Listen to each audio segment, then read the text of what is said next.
Hello and welcome to First Coast Living. I'm Jordan Wilkerson. They're a part of our family, and when we have time off, we tend to spend more time with our dogs, right? But we don't want to spend any of that spare time at the vet's office. Mike got a breakdown of dog diet basics and how to keep our pets healthy this holiday season. Well, the last thing you want this time of year is an emergency trip to the veterinarian, right? So we're celebrating the holidays, and let's face it, we all love our pets and want to keep our furry family members nice and healthy. So let's bring in our nationally recognized veterinarian, Dr. Antin here.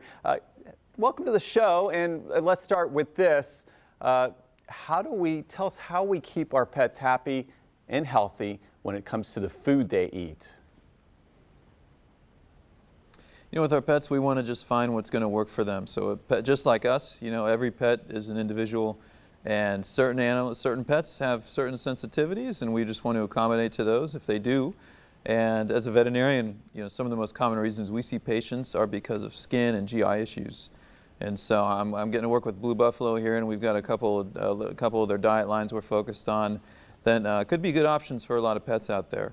One of them is Blue Basics, and they have good, well-balanced nutrition. They've got a single protein nutrient profile. They've also got good omega fatty acids in there because with a lot of pets, simply just having dry skin, especially going into the winter, can also lead to itching and some skin issues. And then their Blissful Belly also is a great option. It's got prebiotic fiber that helps basically with their GI tract, the flora in their GI tract, and just promoting prebiotic health and GI, bacterial gut flora health, and keeping these guys happy and healthy. Yeah, that's what it's all about. And doctor, there's a lot of good food around. You know, we just got through our Thanksgiving. Now we got the holidays coming up in December, and maybe protecting our pets from some of the extra food in the house. Is that some good advice there? How can we do that? Yeah, that's really important this time of year. I'm glad you bring that up. Because we do have a lot more things in the home that we maybe don't have other times of year. And so there's a lot of foods that are toxic to pets, of course, like your chocolate and grapes and raisins and garlic and onions. Those are never good for pets.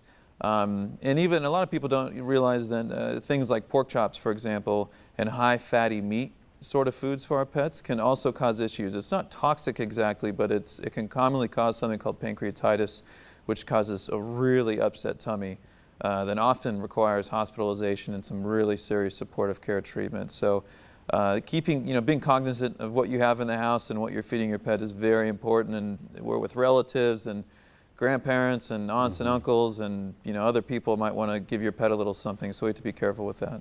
Yeah, great advice there. And where can we learn more to keep everybody healthy and happy? Yeah, you can go to bluebuffalo.com and learn a lot more about their diets. And of course, their Instagram at Blue Buffalo. And if you want to follow my work, I'm on Instagram as well, at Dr. Antin. Very good. Thank you so much. And of course, head to our website for more on this, and that is firstcoastliving.net.